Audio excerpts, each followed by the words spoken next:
Come around the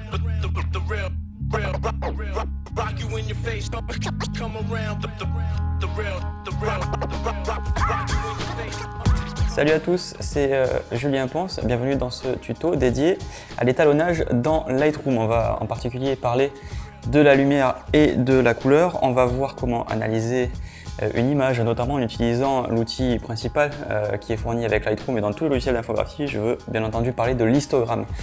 Il est vraiment hyper important d'apprendre à se servir de l'histogramme puisque comme on va le voir dans nos différents exercices, c'est vraiment le point d'entrée pour voir quels sont les défauts d'une image, mais aussi ses qualités, et donc décider de quelles actions on va devoir faire pour améliorer sa photo.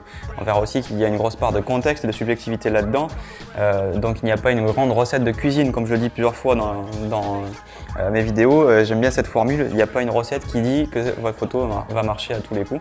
Néanmoins, c'est un outil qu'il faut absolument maîtriser. On verra les outils de retouche globale, que ce soit sur la lumière ou sur la couleur, avec les panneaux qui correspondent dans le module développement de Lightroom. On verra donc le panneau réglage de base, on verra le panneau TSL, on verra aussi comment faire du noir et blanc du coup, puisque le noir et blanc c'est aussi travailler la couleur, mais pour faire du niveau de gris. Et on aura à la fin des exercices pratiques sur des photos qui sont à chaque fois des cas pour vous mettre en lumière. Vous verrez qu'il y a des cas particuliers où en fait des histogrammes qui sont corrects et qui ne donnent pas une image très intéressante et des images intéressantes avec des histogrammes qui sont a priori, on pourrait dire que la photo est ratée. Donc quand je parlais de contexte, de subjectivité, vous allez voir exactement en pratique comment ça se passe. Qu'est-ce qu'on fait sur une photo, jusqu'où on va dans la retouche. Tout cela sera abordé dans les différents exercices.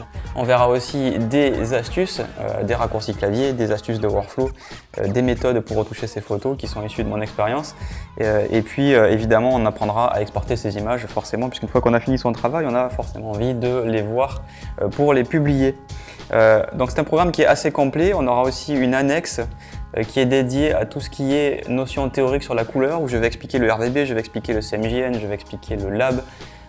Ce sont des notions qui sont indispensables, il faut absolument savoir ce que ça veut dire, il faut absolument savoir quand est-ce qu'on s'en sert, pourquoi cela a été fait.